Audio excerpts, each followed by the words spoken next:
Well, how much money would it take for you to be marooned on an island? We'll be talking about that today, and we'll be talking about Foodstock. If you lived in the Clarion area, if you live in the Clarion area, I'm sure you've heard of it. Sue Leonard, who is in charge of that project, will be joining us tonight on Feedback.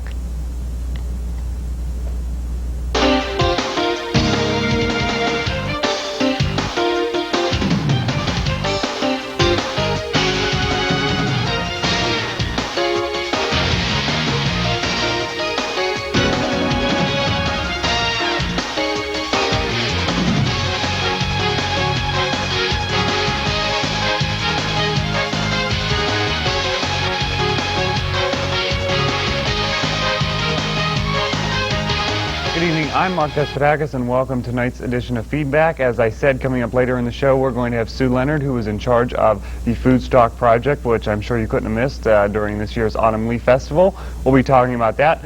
But first, as always in my first segment, I'm telling you about something I read in the newspapers. And this is usually I try to get something that I saw like yesterday or today in the paper. Well, this struck me late last week, or Thursday, I think this was out of Thursday's USA Today, and I just found it so amazing. I thought I had to come on here and talk about this. The headline in the USA Today read, CBS to maroon 16 potential millionaires on aisle. Well, basically what they're doing, producers last Thursday began seeking 16 contestants from around the country, and these people will be flown to Borneo in the spring and marooned there for 39 days. Sounds like a dream vacation to me, especially when you hear what's on the island. The contestants will be followed constantly by 10 cameras and joined by indigenous species, including a 6-foot monitor lizards and wild macaws, which tend to steal food. Sounds like fun. But the reason behind all of this, apparently, is that you can win $1 million. It sort of goes along the lines with the Who Wants to Be a Millionaire thing that was on ABC. Well, CBS is now trying to pick it up on this, but trying to bring a lot of other things into it. So by the time I got to this point in the article, I thought, this seems silly. Would I do it? I don't know, but it just seems kind of silly, a big ratings stunt to me.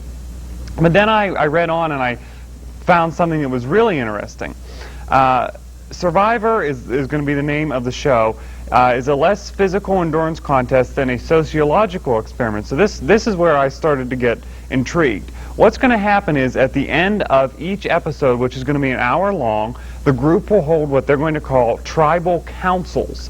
And they're going to vote to expel one member of the group. As I said, there's 16 members, and they'll vote to expel one member. So that person's going to be flown off the island, which I think would be the better thing. I don't know if I'd really want to go. But this process of humiliation, as USA Today puts it, will go on until 2 remain on the island. So they'll get 14 out of there, and there'll be 2 people remaining. Then everyone who was previously thrown off the island will vote on which of those 2 will get the $1 million. So it sort of all works together, because if you vote to get somebody off the island, because that's how they're going to be doing it, the 16 members of the tribal council will vote to remove someone. Well, then those people are going to be voting on which one of you get the money. So they were talking in the article that it's possible that maybe the money will be split up. Maybe they'll have an agreement that we'll all split it. It's going to be a lot about teamwork. So it should be a really interesting show, even though when I first read it, I thought, gee, this is kind of a little strange. It's really a ratings stunt. And maybe it is, but I also read that I believe they are going to be coming to Pittsburgh. So if you really want to do this, you can go to Pittsburgh and apply for this. I do believe they are going to be doing it in Pittsburgh. It says applications will be available at cbs.com. You can do that. You must be a U.S. citizen and a resident and at least 21 years old, and I guess willing to have a pretty good sense of adventure. So this is one of those shows following along the lines of Who Wants to Be a Millionaire with Regis Philbin.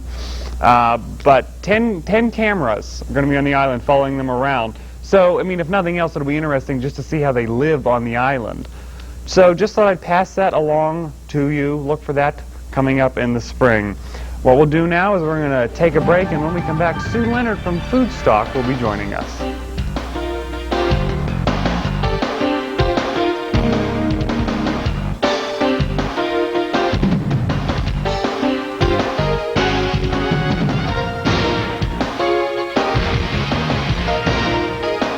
Young children cannot stand on their own. Uniting parents and children is an important part of the life of a community. Stand for Children encourages people to make a personal commitment to stand for the health of children.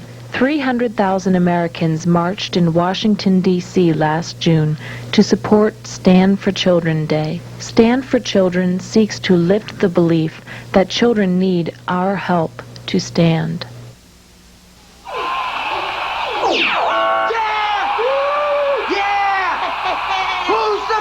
It's my birthday. I'm the man. It's my birthday. Exercised lately? From mouthful, go for the fun. Go for cake. For everyone. Just one stack is what it takes. And it's gopher cakes. Open wide, stuff your face. There's always room for more gopher cakes. Empty the box, then reload. Eat those gopher cakes till you explode. Exercised lately? Till you explode. Sad, looking back now, the things you go through in life. Scary. The worst thing about being on welfare was it's what they really wanted. I had to get a better life for my girls and myself. I got off welfare. I got a good job. Makes me the happiest mother in the world. I live for my girls. We're not asking you to hire everyone on welfare, just one.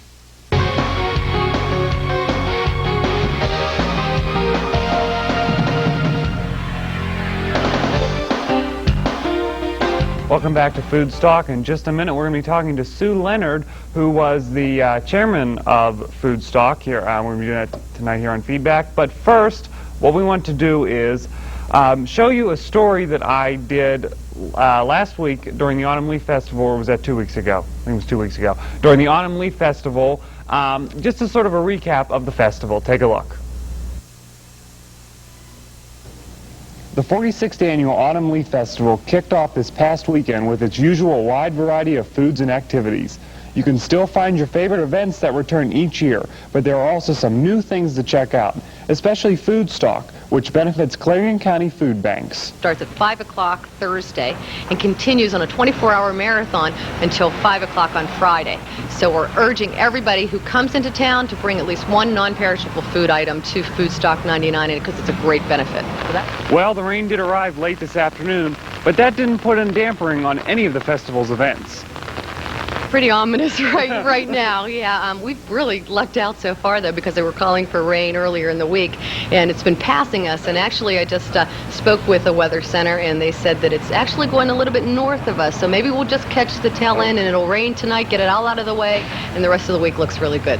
Once the rain did stop this afternoon, people came out to enjoy all that Autumn Leaf has to offer. Here for lunch today. The rain couldn't hold you back. No. So what are you going to have for lunch today? Wings today. Wings. Yeah. That's a favorite of everyone. I work the hot dog cart at St. Joe's. Oh, St. okay. Joe's school. I'll be working that on the parade day. Oh. But visitors aren't the only ones who get caught up in the action of ALF. The food vendors have fun too. And I like the parade. That's my favorite. That's our busiest time, but that's my favorite. For most residents and students in Clarion, ALF Week is a tradition that can't come soon enough each year. How many years have you been coming here? 4. Is this your last one then? Yeah, it's my last one. So is it kind of nostalgic now for you? Yeah, it's just, I live right there, so it's like my front yard. You come to the parade? Oh, you come to everything when you live in Clarion, and it's ALF Week. So I'm sure all of you did get a chance to go down and visit the Autumn Leaf Festival, and that, once again, that story was from during the festival. And I should say, everyone ridiculed me while that was running. This is Feedback. I said welcome back to Foodstock. I meant welcome back to Feedback. All these F words, I'm just getting confused. But the woman you hear laughing in the background, Sue Leonard, you were the director of Foodstock 99? Chairwoman. Chairwoman, Yes. all right. Why don't you give us a brief overview for anyone out there who may not even have known what this was? Oh, I can't imagine anybody not knowing what Foodstock 99 entailed. It was the brainstorm of Karen Pope and Tracy Becker at the chamber office on their escapades around to all their businesses and meetings and things and conferences they go to. They brainstorm, and they came up with this idea of trying to set a world record for gathering the largest amount of non-perishable food within a 24-hour period. So they contacted Guinness, and it took forever and ever because Guinness kept saying their computers were down and on and on. And it was like every day we're calling Guinness, calling London, calling Guinness, all this on and on to remind them that, yes, this time is coming up. We have set the date. We've set the 24 hours. We want to do this. Well, initially they did send a form giving us guidelines of what to do, what to follow. Finally, the week prior to the festival week, we got a phone call from Guinness, and they gave up. They said that there must not be a record, there must not have been an attempt to set a record or anything like that. So whatever food we collected, we got to set the record, which was kind of mind-boggling. Yeah. It was. It's like, oh my, is it going to be enough? We want to really push and make it high so it would be hard for someone else to break the record and so on. But I tell you, the organization was just amazing, just amazing. We had several subcommittees. I was the committee chairperson. We had several subcommittees of local people. We covered the schools, we covered the businesses, we covered the churches, we covered the organizations, and we tried to reach out into the whole county, to network that way, so that we could reach everybody and have them contribute to this. How did you get involved in all of this? Well, Karen and I have known each other for a long time, and they were saying, gee, we really want to do this. Who can we get that isn't involved in something right now and can do this? And they're going, oh, Sue, yes, Sue can do this. So I tried, but like I said, it was a lot of support from the group, from the committees, from the town, from the university. Wonderful support from the university. And you mentioned that you had to network out through the county. Now, how did you go about doing that? Because let me just maybe a point of clarification. The record was only for donations accepted in one 24-hour period. Right. We could collect food ahead of time, or food could be collected ahead of time. It just had to be assembled in one area over a 24-hour period. Oh, okay. So how did the whole networking process go? Where's like your farthest donor out from? What was that all entail? Well, actually, when they brought the food in, we asked them to log in. Give us the name and address, how many items. That's how we kept a running total of how many items was distributed. Then it was counted before it was boxed, and then the boxes were labeled, and it was counted again, and on and on. We had people coming, I remember, from Marionville. We had people a lady came up from from New Bethlehem. And we were trying to keep individuals separate from groups. And I asked her, I said, what group is this? And she said, well, it was just a bunch of us got together and did this. She said, I'll just write New Bethlehem, and that's what she did. There was also a man that was visiting his family here from Philadelphia. And he brought food up, because I noticed the Philadelphia address, and I'm like, wow, this is great. This is really great. Now, where I know you said Karen and the chamber people came up with this. Where did they get the idea from? Where did the name come from? How did this all just blossom? This being the 30th anniversary of Woodstock, and I don't know if you know about in Pittsburgh, with Porky Chedwick and so forth, the daddy-o of the radio, at least that's what I was told he was called and so forth, but they had a pork stock festival down there with all the oldies and everything. So it's kind of a takeoff of the Woodstock and the tie-dyed theme and so forth like that, and bringing everybody together. Okay, we saw barrels everywhere. Why don't you explain how did that all work? How did that all fit together? Well, we were trying to make it easy for people to donate food, the non-perishable canned items. Although not everything was canned. We got bags of marshmallows. We got cereal. We got, you name it, we got it. But it was wonderful. Everything counted. But the barrels, we were trying to make it easy for to everybody to have access to them. Unfortunately, in the banks and some of the restaurants too, and some of the grocery stores, people would just put their waste paper products, paper in there, and say, oh, your cash register receipt, or this and that, and so forth. As a matter of fact, I know one restaurant that a lady actually went over and scraped chicken wing bones off of her plate into the barrel. Oh my gosh. And these barrels were all labeled, and there were signs and everything. It just people didn't pay attention. But you still got a good turnout, right? Oh yes, absolutely. Yes, that was taken out, and the barrel was filled with food. let's maybe talk logistics of the 24 hours. What was Okay. that like from start to finish? Well, we said it was going to be organized chaos, and that's exactly Sure what it what it was. We had an outline, a plan of what we wanted to do, how we wanted to do it, and we figured that most of the food would be contributed by the schools, only because of the fact that there are so many schools and so many school children, and the schools did a wonderful job. So we scheduled them to come in on Thursday evening first and bring the food. And then the churches, we figured the next would come from the churches, and then the businesses and so forth like that. We had one business that actually brought in 1,817 items, which was fantastic. Wow. And I said, yeah, I heard that you told your employees to bring in 10 items. And he says, no, no, no. He said, I told them for every 10 items they brought, they would get a raffle ticket. And that raffle ticket was for a gun. That afternoon they were raffling off a gun just for these people that had contributed food. And they had 1,817 items. That's something you don't forget. Right, right. In the 24 hours, I just sort of came how up, did we do that? Yeah, like, I mean, I just, still mind-boggling. Well, it was kind of hard because everybody kept saying, where are you going to be? Well, at 5th and Main. 5th and Main, and since that is a highway through there that we can't really close off too long, it is closed of an evening, part of it for the carnival, so we took advantage of that on Thursday evening. And then when that had to open up, we moved over to the sidewalk on the other side of the street. But then the next morning, being Farmers and Craft Day, the streets closed very early, and we moved back out into the street. Okay, So Okay, yeah. No, we're going to talk more about this. Okay. There's a lot to talk about. We're going to take a break, and more about Foodstock 99 after this.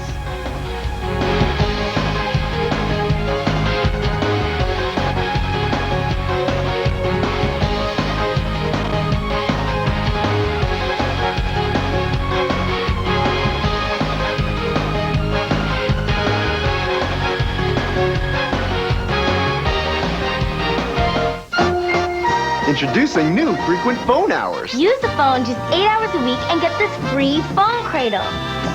Use it 12 hours and get a speakerphone. Use it 15 hours and get this cool headset.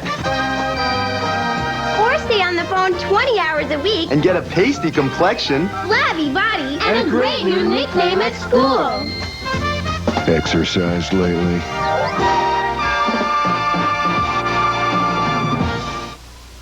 I like all my friends to be there. I want my mother to be there. My hair's gonna be done so beautiful. A lot of music, a nice blue dress. I want to be beautiful for every single person that goes there. If I get shot, I want to have a nice funeral. Every day, 10 children are killed by gunfire. Help stop the violence. Call 1-800-WE-PREVENT for free information. Not one more lost life. Not one more grieving family. Not one more. It's not just about making plans. It's about making a difference. And taking an interest, not just earning it. And more than investing, it's about knowing you.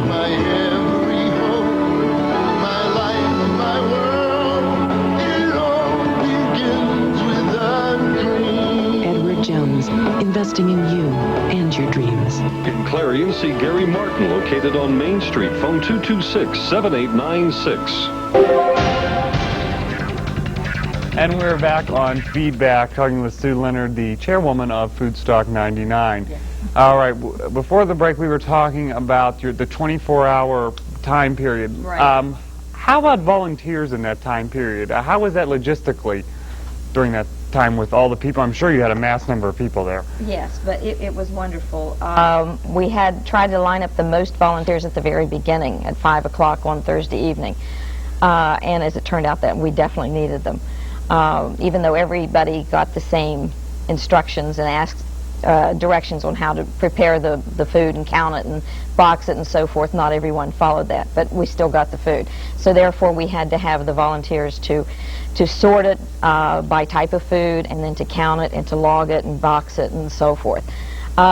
Keystone Smiles, they organized the majority of the volunteers, which was wonderful. Then Diana Anderson here on campus, she organized through the night, which was fantastic, and even had students there the next day. Fraternities and sororities were fantastic. Absolutely. We couldn't have done it throughout the night without them. Okay. Now we've been talking, I mean, obviously this is not the main focus of why you're doing it, but the world record. Right. I mean, obviously it was the main goal was to help out food banks, but let's talk about the world record. Who thought of doing it as a world record, and how did that whole process go? Well, that was part of Karen and Tracy's conversation, really. I'm not sure which one actually said, let's contact Guinness. But Guinness was contacted, and the category is the largest charity food drive in a 24-hour period.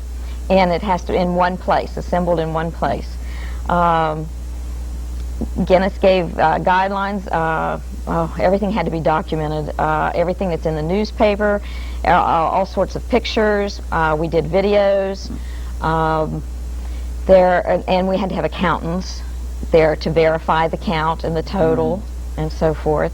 Now, after the fact, it's going to take a while before we actually have everything ready to present to Guinness, because we have to, if anybody has pictures, please send them take them to the chamber office, because this will only help verify that yes, we did this and how we did it. I've seen these Guinness shows like on TV, and I've seen other things on other talk shows, and I always see that they have to have a Guinness representative there. Was there one here? Was that required or no? Well, no. They said no, that they were just too busy and they didn't have enough representatives available, so they couldn't really send anyone down. That's why they gave us the guidelines. Were you competing against anyone in this category? Not that we know of. As far as we know, we came up with the idea that for the category. And it's never been presented to them before.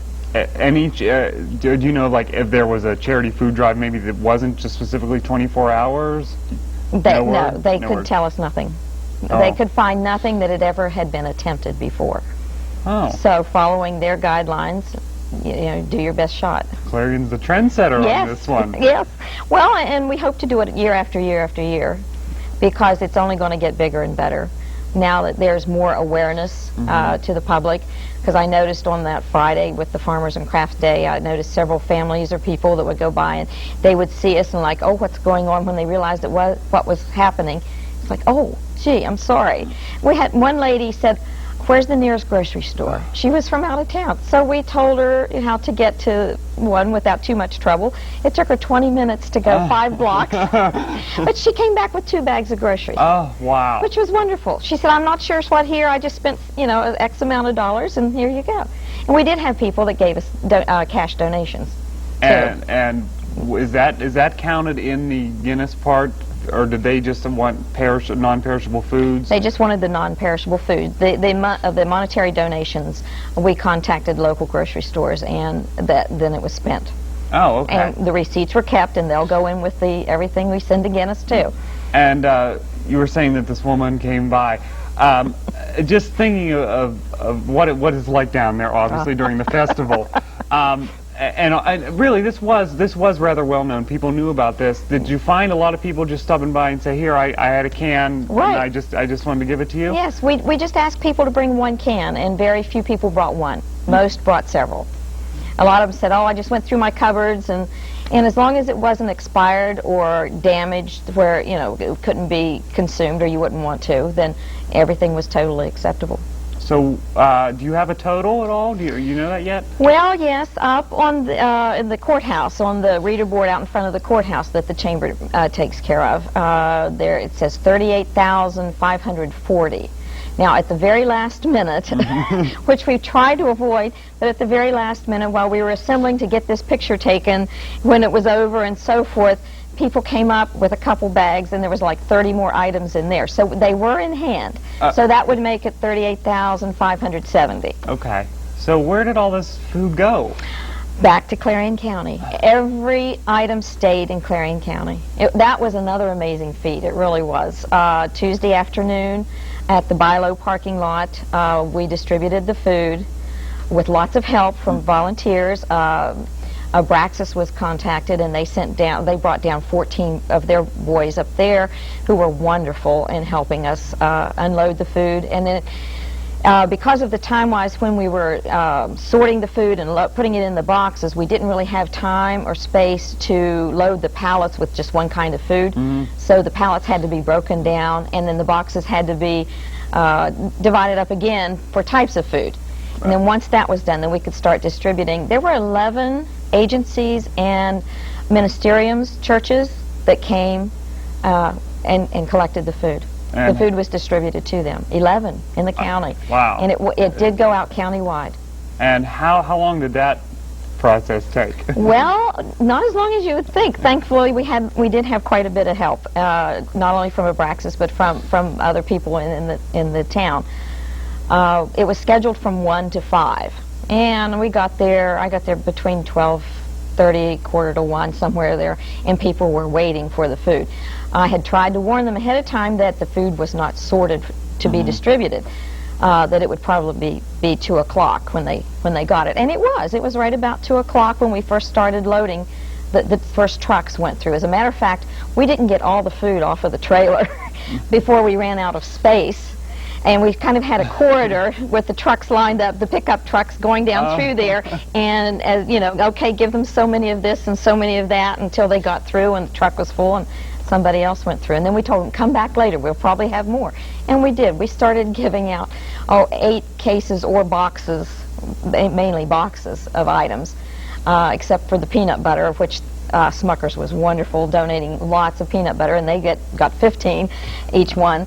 By the end of the day, or the time when we were giving it out, we were giving out 30 cases or boxes of vegetables. So it was unload, and then when the piles went down, they'd unload some more. So the first ones did come back, and they got more too.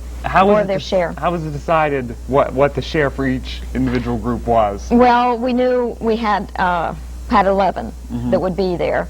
However, some of them didn't have enough storage space to take a full share of the food. There were some that only had 2 or 3, a couple vehicles there, and that was all they could do. So when they went through, we just gave them a little bit of everything, filled them up. And if you have more space, come back, we'll give you more. Oh. The largest bank in the area is out at the Mount Zion Baptist Church towards Reimersburg. And they're huge, and they do represent a lot of people each week. And everything that was left over, they brought a small dump truck, and they took everything else that was left over. A lot of great stories from this event. Absolutely. One real quick final question. Okay. Is this returning next year? Oh, absolutely. Great. Absolutely. I think this is something the community really enjoys participating in. Yes, Karen says it's a win-win situation, but it's a feel-good situation too. All right. Thanks for joining us. Thank you. We're going to be back right after this.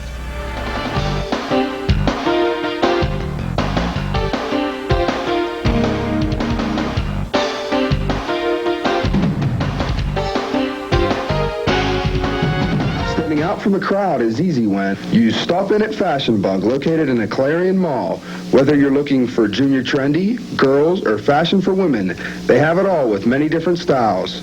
With our newly expanded shoe and accessory department, you're surely to find that special touch to enhance that new outfit. And if you have a fashion question, our experts are here to help. That's Fashion Bug, located in the Clarion Mall, just off Exit 9 of Interstate 80. Open Monday through Saturday, 10 a.m. till 9 p.m. Sunday from noon till 5. Where have all the children gone? Long time passing. Every day, 10 children are killed by gunfire. You can help stop the violence. Call 1-800-WE-PREVENT. Not one more lost life. Not one more grieving family. Not one more. Gone to graveyards one by one. Oh, when will we ever learn? News travels fast. That's why you need the speed and accuracy of a news team that brings coverage closer to home. Every Tuesday and Wednesday night, join TV5 News for Clarion's only live local newscast on television at 8. Tune in for the latest in regional, state, and national news. Plus, with our newspaper exchange partner, the Clarion News, teaming up to bring coverage closer to home every Tuesday and Wednesday at 8 p.m. Clarion's only live local newscast on television at 8 is here on TV5.